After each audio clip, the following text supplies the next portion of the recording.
Introdução. Somos a única espécie em meio a milhões na natureza que pensa, tem consciência de si mesma e escreve sua história. Um privilégio indescritível, é verdade, mas temos escrito uma história que nos liberta ou nos aprisiona? Que expande nossa autoimagem ou sufoca nossa autoestima? Que liberta nosso imaginário ou deprime nossa inventividade? Que expande nossa inteligência ou bloqueia nossas habilidades? Muitos vivem em sociedades livres, porém são escravos de suas emoções. Escravos modernos, algemados pelo medo, insegurança e angústia, sem amarras físicas, mas acorrentados por preocupações irrefreáveis, por pensamentos perturbadores e por uma mente inquieta, ansiosa, agitada, que pensa descontroladamente e teima em não relaxar. O grande desafio das sociedades modernas não é ter espaço para protestar, ambiente para expressar suas ideias e condições para consumir produtos e serviços. Não. O grande desafio é treinar nossa mente para ser livre e tranquila num dos territórios mais difíceis de se explorar do universo, o planeta psíquico. Tão próximo e tão distante. Desconheço o quanto você já explorou esse planeta, mas sei que a maioria de nós vive na superfície, não penetra nas camadas mais profundas da mente. A mente humana é tão complexa que, ao contrário do universo material, desobedece às leis da física e da matemática. Só para exemplificar, para alguns, os elevadores são uma aventura, para outros, um cubículo sem ar. Para alguns, uma pequena aranha é um animal belíssimo, para outros, uma fonte de pânico. Para alguns, as derrotas provocam a garra e o desejo ardente de superação. Para outros, geram culpa, vergonha e o desejo de esconder sua face do mundo. Para alguns, uma plateia é um convite para libertar a criatividade. Para outros, um convite ao medo, capaz de asfixiar a inteligência e a fala. Tais paradoxos, que em maior ou menor grau atingem todo ser humano, representam apenas uma parte de nossa sofisticação psíquica. Somos notavelmente complexos e, ao mesmo tempo, marcadamente complicados.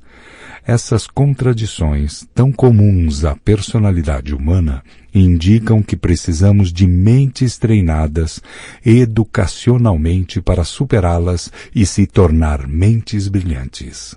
Caso contrário, elas irão pautar e contaminar nossa história. Você conhece pessoas que fora de casa são, entre aspas, anjos, dóceis, mas por tão adentro tornam-se agressivas e intolerantes?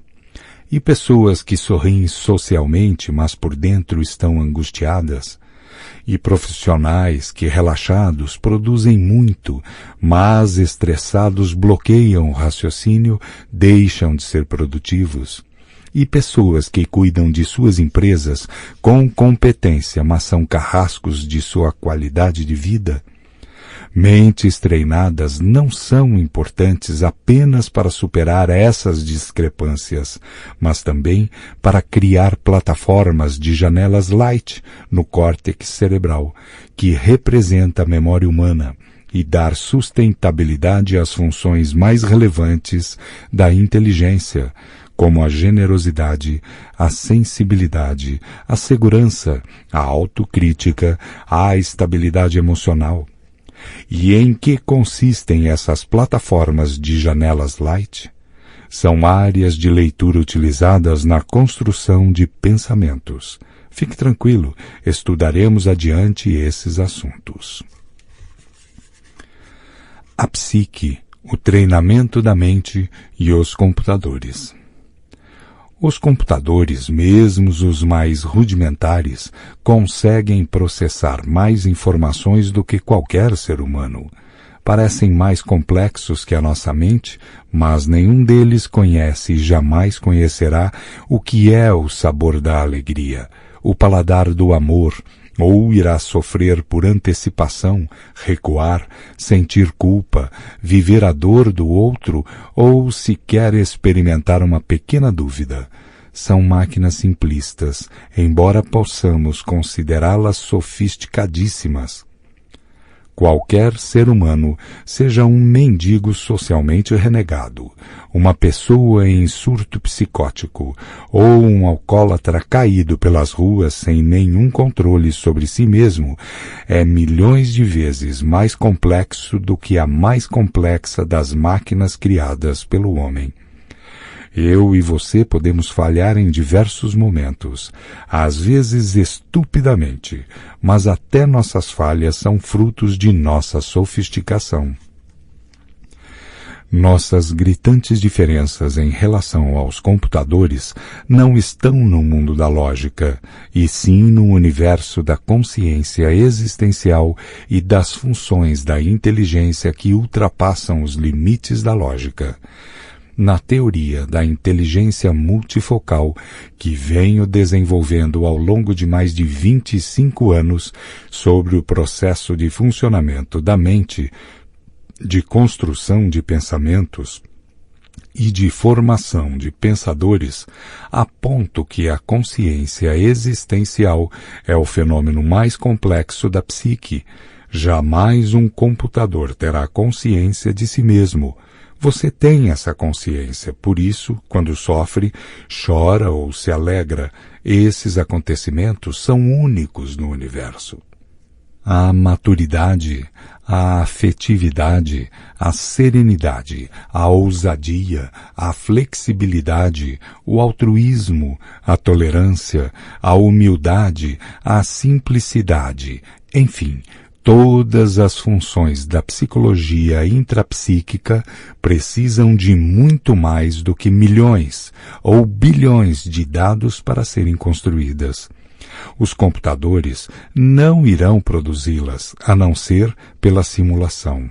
Elas só podem ser alcançadas pela mente humana, mas para isso necessita-se de treinamentos e mais treinamentos da emoção e do intelecto.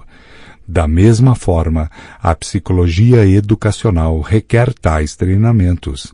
Acreditamos ingenuamente que pelo fato de os alunos se sentarem nos bancos de uma escola, do ensino fundamental à universidade, saturarem sua memória de informações e, por fim, passarem nas provas escolares, estarão preparados para a vida. Esse pensamento é um erro crasso. Até para desenvolver um amor inteligente estarão despreparados. Entulhar informações na memória os prepara para ser estressados para a vida, pois informações não elaboradas aceleram, como veremos, os pensamentos e expandem a ansiedade. Mentes aceleradas ou agitadas destroem a tranquilidade, o prazer, o encanto. Talvez estejam preparados para ser executores de tarefas e consumidores, mas não pensadores que lapidarão a si mesmos e a sociedade. Devemos estar conscientes de que os treinamentos propostos aqui têm de ser trabalhados continuamente. Na mente humana, nada se incorpora num passe de mágica, numa leitura rápida ou numa palestra. É necessário uma trajetória de exercícios de semanas, meses e anos. Na psicologia interpessoal, que estuda as relações sociais, o exercício psíquico é igualmente importante. Quantos pais não têm a intenção de ser mais calmos com os filhos, professores menos ansiosos com seus alunos, executivos mais sociáveis e criativos em suas empresas, amantes menos críticos e mais distribuidores de elogios, mas falham? talvez 80% de nossa vontade de mudar resulte em nada. Que bom seria se em todas as escolas do mundo, inclusive nas judaicas e palestinas, os alunos treinassem seu eu, para entender que toda escolha envolve perdas, que o objetivo da maturidade psíquica é mais do que ganhar a discussão, é ganhar, entre aspas, ou conquistar o outro. Uma mente mal treinada pode transformar as relações sociais num inferno interminável. Equipar o eu, entre aspas, produz mentes brilhantes.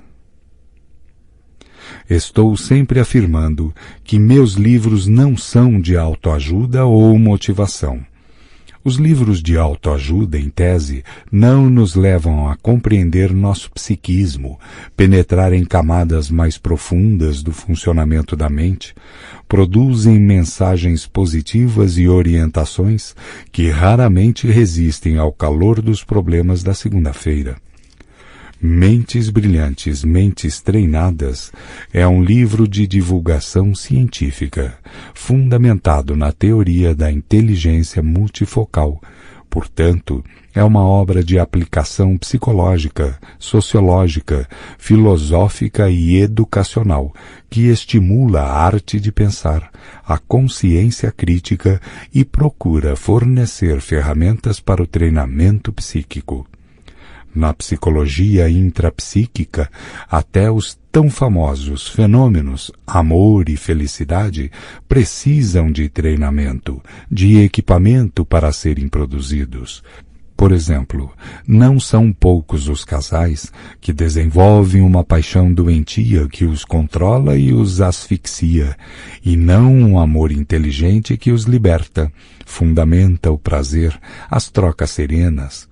Há casais que discutem a vida toda porque seu objetivo é ganhar a guerra da discussão, e não um ao outro. Há mais mistérios entre paixão e o amor inteligente do que imagina nossa vã psicologia, assunto que discutiremos intensamente nos 2 primeiros capítulos. Eles dizem que se amam, mas o saldo emocional é negativo. Muitos intelectuais caem nessa armadilha, não treinam e não sabem amar. Equipar o eu para exercer seus papéis fundamentais como gestor da psique, como protetor da emoção, como libertador da criatividade, como promotor das habilidades da inteligência é fundamental. No entanto, em que escola se fala sobre o eu como gestor da psique?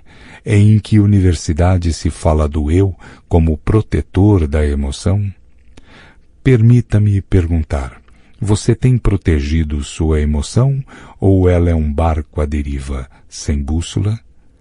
Provavelmente você não admitiria que um estranho invadisse seu carro ou casa sem uma grande reação. Mas talvez permita que os estímulos estressantes invadam algo infinitamente mais caro e mais importante que seus bens materiais, o território de sua emoção. É importante fazer seguro daquilo que temos de valor, porém, não é a emoção o nosso bem maior? Como equipá-la? Que ferramentas usar? Quantas vezes uma mísera crítica, uma tola preocupação, uma débil ofensa estraga nosso humor e promove a irritabilidade? Todos nós queremos uma mente saudável, regada de prazer, livre, segura, resiliente, criativa, mas frequentemente a deixamos inadequadamente solta. Mentes tímidas, agitadas, ansiosas, imaturas, pessimistas, fóbicas, entre parênteses, amedrontadas, flutuantes, depressivas são consequência dessa falta de treinamento, gestão e proteção. Este livro é uma nova edição de Mentes Brilhantes, Mentes Treinadas. Apesar de ser um dos livros mais lidos no país, resolvi ampliar a primeira edição e disponibilizar mais ferramentas. Alegro-me com o fato de algumas das minhas obras estarem sendo usadas em universidades e teses acadêmicas em muitos países, mas fico ainda mais satisfeito por ter a possibilidade de socializar instrumentos para que pessoas de fora da área de saúde mental possam compreendê-las e utilizá-las. Contribuir com a saúde psíquica, o desenvolvimento da inteligência e o prazer de viver dos leitores é o maior presente. Jamais devemos esquecer que ser autor de nossa própria história é nosso mais solene direito e nosso mais importante desafio. Pasta 1. Capítulo 1. O amor inteligente e as mentes brilhantes.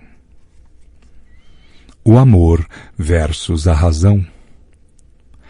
A mente humana é como um pêndulo de um relógio que flutua entre a razão e a emoção. Nossa capacidade de tolerar, solidarizar-nos, doar-nos, divertir, criar, intuir, sonhar é uma das maravilhas que surgem desse complexo movimento. O amor é seu melhor fruto. Cuidado com os desvios desse pêndulo. Se formos minimamente racionais e excessivamente emocionais, viveremos inúmeras dores de cabeça. Construiremos nossos próprios conflitos, sentiremos medo diante de pequenas coisas, ansiedade por fatos que ainda não aconteceram, perturbações por fantasias estúpidas, angústia pelas críticas e opiniões alheias. O amor será desinteligente, uma paixão doentia, intenso, mas agressivo, forte, mas controlador, doador, mas cobrador. O amor desinteligente é desfocado, reduz a capacidade de fazer escolhas e retrai a arte de aprender. Por outro lado, se formos minimamente emocionais e excessivamente racionais, amaremos pouco, nos entregaremos precariamente e sonharemos escassamente. Seremos sem brilho, ainda que sob os aplausos sociais, miseráveis, ainda que com elevadas somas de dinheiro, imaturos, ainda que com a notável cultura acadêmica. Os que pautam sua agenda quase somente pela razão, chafurdam na lama do tédio, não conquistam, são previsíveis, engessados, sem criatividade, não encantam a si nem aos outros. O amor precisa de doses elevadas de emoção, mas sem dispensar doses serenas da razão. Tem de correr riscos, mas sem abrir mão de pensar nas consequências. Necessita da entrega, porém sem esperar demasiadamente o retorno. O amor sem os alicerces da razão gera superproteção, e a superproteção asfixia a criatividade, bloqueia a capacidade de lidar com desafios, aprisiona a determinação. O amor inteligente. O amor inteligente fundamenta uma mente brilhante, nutre a saúde psíquica, amplia os horizontes intelectuais, liberta o imaginário, promove a arte de se interiorizar, refina a capacidade de observar. Quem ama, constrói janelas light nos solos conscientes e inconscientes de sua memória. Essas janelas iluminam o eu como o autor da história, realçam o princípio do prazer, alicerçam a autoestima, cristalizam a relação consigo mesmo e com os outros. Você vive o amor inteligente? Os que são destituídos desse amor perdoam pouco, mas julgam muito. São frágeis para abraçar, mas fortes em excluir. São lentos em se doar, mas velozes em dar as costas. São, portanto, ótimos para conviver com máquinas, mas péssimos para se relacionar com seres humanos. E como seres humanos, ainda que não saibam, clamam pelo amor como sedento que em terra seca procura por água, mas desconhece sua fonte. Não poucas vezes tive de reconhecer minha debilidade, admitir que me faltava o amor inteligente. Como um sedento, procurei esse amor para reescrever minha história emocional. Quem não desenvolve o amor inteligente não educa seu eu para ser gestor de sua mente e tem medo de assumir sua insensatez e de reconhecer suas dificuldades. Nega que está doente, nega sua fragilidade, nega que é um ser humano, pune-se quando erra, tem a necessidade neurótica de estar sempre certo. Pode ter títulos acadêmicos na parede, mas lhe faltam títulos de sabedoria na alma. O amor inteligente no discurso do Mestre dos Mestres. O amor inteligente é concreto, estratégico, influenciador, relaxante e regado à generosidade. Esse amor foi propagandeado em prosa e verso pelo homem mais famoso da história, entre aspas, amar o próximo como a ti mesmo. Esse pensamento reflete a excelência do amor, um amor que ultrapassa os limites da religiosidade e entra nos terrenos mais sólidos da psiquiatria, psicologia, sociologia, filosofia e pedagogia. Infelizmente, o Mestre dos Mestres foi estudado historicamente apenas pelo ângulo da teologia e da espiritualidade, e não pela psicologia e outras ciências. Inúmeros cristãos que diziam segui-lo adoeceram por não entenderem os instrumentos que ele ensinou para cultivar e administrar o território da emoção. Através dessas estratégias, ele transformou leprosos em príncipes, prostitutas em rainhas, pescadores em pensadores. No passado, fui um dos maiores ateus da história. Hoje, penso que crer em Deus é um ato inteligente. Não defendo uma religião e, independentemente de se seguir alguma, seja qual for, ou de ser um ateu, as ferramentas derivadas do pensamento do Mestre dos Mestres podem contribuir para o amadurecimento do eu e para a saúde psíquica global. Vejamos algumas delas, extraídas apenas da simples e bombástica ideia. Entre aspas, amar o próximo como a ti mesmo. Quem não tem um caso de amor consigo mesmo, jamais amará profundamente as pessoas com as quais se relaciona. Quem é autopunitivo não será tolerante com os outros. Quem cobra demasiadamente de si será superexigente com os demais. Quem não respeita seus finais de semana nem sua cama será um propagador de ansiedade, dificilmente ensinará quem ama a relaxar. Quem não cuida de sua qualidade de vida estará menos equipado para cuidar dos outros. Quem é carrasco de si mesmo dificilmente será generoso com as outras pessoas. Quem não irriga sua autoestima pode não ser capaz de contribuir para que os outros transformem frustrações em oportunidades de crescimento. Quem enterra seus sonhos poderá ser um especialista em sepultar os sonhos dos outros. Quem silencia suas lágrimas dificilmente dará liberdade aos outros para chorá-las. Quem não dá uma nova chance a si mesmo pode não ter habilidade para estimular o outro a começar tudo de novo. 15 diferenças entre a paixão doentia e o amor inteligente. As sociedades modernas não nos educam para navegar nas águas da emoção. Aprendemos as lições para desenvolver a linguagem falada, mas não os ensinamentos fundamentais para aprimorar a linguagem da emoção. Estamos no apogeu da tecnologia digital, mas na idade da pedra, da maturidade emocional. Os erros que os Homo sapiens cometiam nos séculos passados ainda hoje fazem parte da rotina diária de milhões de seres humanos, ocidentais e orientais. Atualmente, é muito fácil construir relações doentias com filhos, alunos, amigos e, em especial, com a pessoa que escolhemos para construir uma história. Com frequência, a paixão irracional e insana é confundida com o amor inteligente.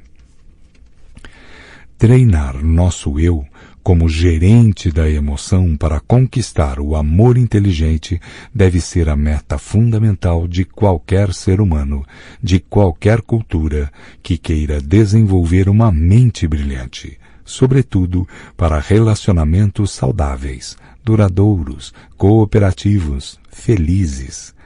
As diferenças descritas sinteticamente a seguir entre a paixão e o amor são princípios universais e podem ser encaradas como ferramentas para exercitar continuamente. Se bem utilizadas, podem transformar uma emoção doentia num amor saudável e inteligente. Primeiro, a paixão vive na lama da insegurança. O amor inteligente no terreno da confiabilidade. A insegurança corrói o prazer, promove a dor e cultiva o medo na relação. A confiabilidade promove o descanso, realça o afeto, estimula a tranquilidade de quem se ama. Se o amor não é repleto de confiança um no outro, ele não se sustenta, torna-se uma paixão instável, que gera doses de prazer em alguns momentos e doses maiores de sofrimento em outros. Quem desenvolve o amor inteligente confia em si e se respeita. Por confiar em si e se respeitar, confia no outro e o respeita. Uma pessoa insegura projeta sua insegurança no outro, vive em terreno minado. Segundo, a paixão controla os passos. O amor inteligente incentiva a caminhada. Quem controla os passos de quem ama tem uma paixão egoísta, asfixia a liberdade, controla sua órbita. É um especialista em colocar obstáculos no caminho dele ou dela, ainda que disfarçadamente. O amor inteligente, ao contrário, incentiva a jornada de quem ama, promove seus dons e qualidades, estimula a correr riscos para pisar em territórios não explorados. Terceiro, a paixão arde de ciúme pelo outro. O amor inteligente queima de prazer pelo sucesso dele. O ciúme brando está presente no amor inteligente. Mas o ciúme intenso faz parte da paixão doentia. Quem arde em ciúme de quem ama minimiza seu próprio valor. Quer controlá-lo, pois não tem controle sobre si. Quer dominá-lo, pois não domina seus conflitos. O amor inteligente, ao contrário, liberta quem ama. Torce por seu sucesso e impulsiona seus projetos, encoraja sua superação. Quem ama com amor inteligente torna-se o maior promotor dos sonhos do homem ou da mulher de sua vida. Quarto, a paixão corrige em público e elogia em particular. O amor inteligente elogia em público e faz críticas em particular. Quem corrige ou faz críticas em público ao seu parceiro arquiva traumas em sua mente, gera terremotos na relação, atritos e discussões perante os outros, inclusive na frente dos filhos, são a melhor forma de prejudicar a saúde psíquica de todos. O amor inteligente sempre protege o casal. Se um erra num ambiente social, o outro silencia, num segundo momento conversa em particular sobre o erro e num terceiro momento, ao vê-lo acertar, faz elogios em público. Sabe que os fortes apostam em quem falha e os fracos os condenam. Quinto, a paixão produz o individualismo, o amor inteligente, o altruísmo. A paixão é egoísta, egocêntrica. Primeiro deseja satisfazer a si mesma, atender às suas necessidades, e só depois ao do outro. O amor inteligente, ao contrário, é alicerçado no altruísmo, pensa primeiro no outro, depois em si. Os altruístas não têm medo de se entregar, amam o trabalho em equipe, sonham como casal. Por outro lado, os individualistas temem se oferecer, veem a relação como uma via de mão única, sonham sós. Sexto, a paixão não exige diálogo. O amor inteligente não sobrevive sem ele.